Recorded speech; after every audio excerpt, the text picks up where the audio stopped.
दिनै फैबाय थानाय जि बिटिसि इलेक्शन बिनि केम्पेइननि थाखाय 35 नम्बर मोदैगुरि समस्तियाव दिनै गासै समस्तिनि गासै रायजो राजाफोरखौ लानानै मोनसे मास गेदारिं प्रग्रामनि गेजेरजों इलेक्शनाव फैबाय थानाय इलेक्शनाव बिपिएफ दोलोनो भट होनो थाखाय बे समस्ति बाखि रायजोखौ दिनै मोनसे आवेदन होनो थाखाय जोंनि बिटिसिनि बिपिएफ दोलोनि सभापति बिटिसिनि बारग' चिफ हाग्रामा महिलारि बिथाङा फैदोंमोन आरो जथेस्थ संख्यक रायजो राजानि गेजेराव बिथाङा दिनै बिबुंथि होनानै थांबाय आरो बे समस्तिनि गासै रायजो राजाखौनो बिपिएफ दोलोनो गावसोरनि बेसेन गोसा भटखौ होनानै देरहासार खालामनो थाखाय बिथाङा मोनसे आवेदन होनानै थांबाय आरो निश्चय आसा खालामनो हायो मिजिं खालामनो हायो बे समस्ति बाखि रायजोआ बिपिएफ दोलजोंनो दङ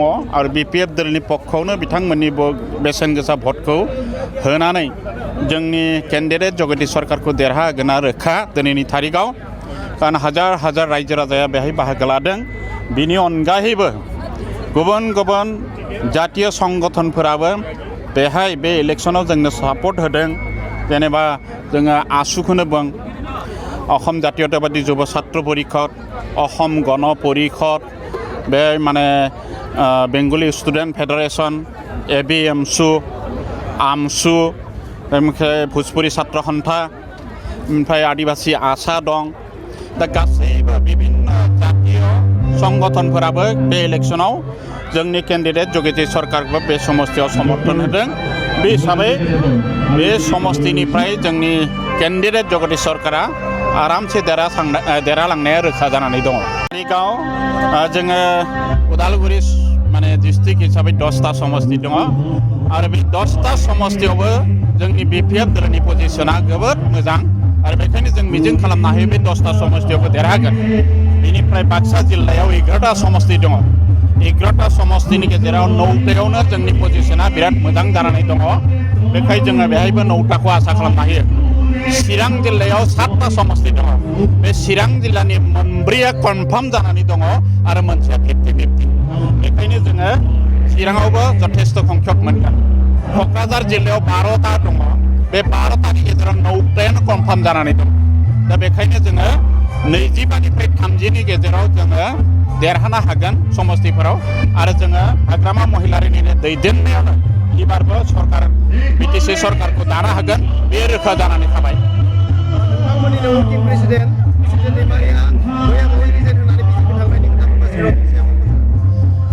बे जाबाय राजनितिक दोलोआ जाबाय मोनसे ट्रेन बे ट्रेना सोलिलांबाय थागोन बबेबा स्टेशनाव सोरबा ओंखारगोन बबेबा स्टेशननिफ्राय सोरबा गाखोलांफिनगोन बिदि बे राजनितिक दोलोफोराव बिदि जायो हयथ' थांनोबो हागौ बिथाङा थांनायावबो जेबो माने जोंखौ खुथि खालामनो हाया जथेस्थखिनि प्रभाब दङ जोंनि दैदेनगिरिमोन बिथाङाबो सासे बिनि गेजेराव सासे दैदेनगिरि हयथ' जोंहा माइनास जागोन बिखौ बिथाङा एसेबां जोंखौ खुथि खालामनो हागोन होननानै जों साना। रां जाख'नाय जाखै गावनो गासैबो गावसो जाख'नाय बेखौ जों बुंनांगोन गावसो जाख'नाय मानोना गावनो फाइनेन्स डिपार्टमेन्टखौ नायो गासैबो थाखा फैसा बिटिसिआव जेसेबांखिनि खरस खालामनो हायो बे हिसाबैसो आवसार होनायनि उनावसो बिथाङा जोंनो रिलिज खालामनानै हरो दा बिदिहै जोङो बोरै जाख'दो होननानै बुंनो हानो बिथांनो जेला भाउचार होगोन साबमिसन खालामगोन फाइनेन्स डिपार्टमेन्टआव इउसि जेथिया साबमिट खालामगोन अब्लासो थाखा फैसा रिलिज खालामनानै हरो बेखायनो बिनि बुंनायाबो बांसावनाय बांसिनै माने गावबो माने बिटिसिआव दा गेलेदों बिजेपि दोलोआ बे हिसाबै निश्चय इलेक्शनाव बिदि हाब्रु फोनलायनाय बाथ्राखौ बुंखागोन बियो रोखा। आंनि बाथ्रा बेनो बेहायनो बिपिएफ दोलोआव आं जन्म जादों बिपिएफ दोलोआवनो हयथ' मालाबा उत्थान पथना जायो हयथ' उत्थान जाबाबो बेनो बिपिएफ दोलो आरो जोबबाबो बिपिएफ दोलोआवनो जोबगोन। চৌধুৰী আমাৰ BPF দলৰ এজন জ্যেষ্ঠ সদস্য আছিলে। তেখেতে যোৱাত খবৰ খচিত হ'ব, কিন্তু সেইখিনি আমি মেকআপ কৰিব পাৰিম। আৰু তেওঁৰ লগত তেওঁ অকলেই যাব, যিহেতু তেওঁৰ লগত কোনো ফলোৱাৰ নাযায়, গতিকে খুব বিশেষ তেনেকুৱা কথা নহয়। কিন্তু তেওঁ ব্যক্তিগত হিচাপে তেওঁ যোৱাটো অতি দুৰ্ভাগ্যজনক কথা, যিটো আমি আশা কৰা নাছিলোঁ BPF দলৰ পৰা। কিন্তু যোৱা মানুহটো আমি ৰাখিব নোৱাৰোঁ। যদিও এজন জ্যেষ্ঠ নেতা যাব, সেইখিনি আমি পূৰণ কৰিব পাৰিম BPF দল হিচাপে। স্যাৰ, হিমন্ত বিশ্ব শৰ্মাই আপোনাৰ চহীৰ দাম নাথাকিব বুলি কৈছে স্যাৰ। আপোনাৰ চহীও নাথাকিব, আপোনাক টাৰ্গেট কৰি লৈছে, কি কাৰণত? লিখিব বুলি কৈছে তেখেতে এটা ৰাজনৈতিক ভাষা হিচাপে এইটো কৈছে। যিহেতু আমাৰ ওদালগুৰি জিলাত অৰুণোদয় আঁচনিৰ কাৰণে এটা কমিটি আছে, আৰু তাত আমাৰ ওদালগুৰি জিলাৰ উপায়ুক্ত, চেয়াৰমেন, আমি বিধায়কসকল মেম্বাৰ, গতিকে আমি কমিটি চিলেক্ট কৰিম। যিহেতু মই ওদালগুৰি সমষ্টি ৰিপ্ৰেজেণ্ট কৰিছোঁ, মই থাকিম তাতে, আমি কৰিম। গতিকে তেখেতে যদি নামটো যদি কাটিব বিচাৰে, তেওঁ এটা নটিফিকেশ্যনটো ওলাব লাগিব। আৰু সেইটো অকল ওদালগুৰিৰ কাৰণে কিয়, গোটেই সমগ্ৰ অসমৰ কাৰণে সেইটো হ'ব। গতিকে সময়ে ক'ব সেইটো, আৰু সেইটো ৰাজনৈতিক ভাষা, সেইটো ক'বই। নিৰ্বাচন আহিছে, মই বেয়া পোৱা নাই। তেখেতে কৈছে তেখেতে এজন জ্যেষ্ঠ আৰু এজন অভিজ্ঞ এটা ৰাজনীতিবিদ, তেখেতক মই শ্ৰদ্ধা কৰোঁ। গতিকে তেখেতে এটা ৰাজনৈতিক সভাত কৈছে আৰু কথাটো, মই সেইটো গুৰুত্ব লোৱা নাই। কিন্তু ওলাই আছে যে আপুনি বিজেপিলৈকে যাব, আৰু বিজেপি নোযোৱাৰ কাৰণে আপোনাৰ প্ৰতি ইমান ক্ষোভিত হৈছে নেকি? সেইটো হ'ব নালাগে। সকলোৰে নিজৰ নিজৰ এটা অধিকাৰ আছে। মইতো আগৰ পৰা কৈছোঁ, মই BPF দলৰ পৰাই মই ৰাজনীতি আৰম্ভ কৰিছোঁ, আৰু BPF দলত থাকিয়েই মই অৱসৰ ল'ম। গতিকে অন্য দলত যোৱাৰ কোনো প্ৰশ্ন নাথাকে। কাৰণ এতিয়াও BPF দলক অসমৰ আমাৰ BTC অঞ্চলৰ ৰাইজে যথেষ্ট সন্মান কৰে, ভাল পায়। আৰু দেখিছোঁ বিভিন্ন মেল মিটিংবিলাকত মই দেখা পাইছোঁ BPF দলৰ প্ৰতি সম্পূৰ্ণ আস্থা আছে ৰাইজৰ, যাৰ কাৰণে হাজাৰ হাজাৰ মানুহ স্বতঃস্ফূৰ্তভাৱে ওলাই আহিছে। আজি যিটো মধুবাৰী সমষ্টিত আমি ৰাজহুৱা সভা কৰিলোঁ, তাত দেখা পাইছোঁ হাজাৰ হাজাৰ মানুহ, অন্য দলৰ তুলনাত মানে আমি বহুত ওপৰত।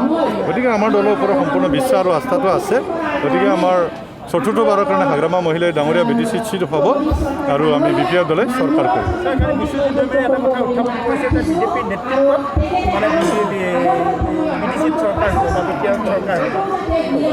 সেইটো তেওঁ কোৱা কথাহে, সেইটো আমাৰ BTC অঞ্চলৰ ৰাইজে সিদ্ধান্ত ল'ব, আৰু অলৰেডি সিদ্ধান্ত লৈছেই যে BPF দলকে চতুৰ্থবাৰৰ কাৰণে আসনত বহাব। হাগ্ৰামা মহিলাই ডাঙৰীয়া চতুৰ্থবাৰৰ কাৰণে BTCৰ চিফ হ'ব। বিজেপি কেতিয়াও হ'ব নোৱাৰে। BTC অঞ্চলৰ ৰাইজে কেতিয়াও বিজেপিক চৰকাৰ হ'বলৈ নিদিয়ে। বিশ্বজিৎ দৈমাৰীয়ে চিফ হোৱাৰ সপোন দেখি কৈছে নেকি? সেইটো মই নাজানো, তেওঁৰ ব্যক্তিগত কথা। তেওঁ যদি সপোন দেখিছে, সেইটো সপোনটো মানে বাস্তৱত নহ'ব, বাস্তৱত তেওঁ সফল নহ'ব। মানে যিহেতুকে ওদালগুৰি বুলি দুৰ্গ আপুনিয়েই ধৰ মানে দুৰ্গ হিচাপে চিহ্নিত কৰিলে হ'ল, আৰু তেনেকুৱা ক্ষেত্ৰত যিকেইজন ধৰ মন্ত্ৰী বা বিধায়ক যোৱাৰ কথা উত্থাপন হৈছে, ওদালগুৰিৰ পৰা তেনেকুৱা হ'ব নেকি? আজিৰ তাৰিখত ওদালগুৰিৰ পৰা কোনো ব্যক্তি আমাৰ দলৰ ছিনিয়ৰ মানুহ বিজেপিত নাযায়।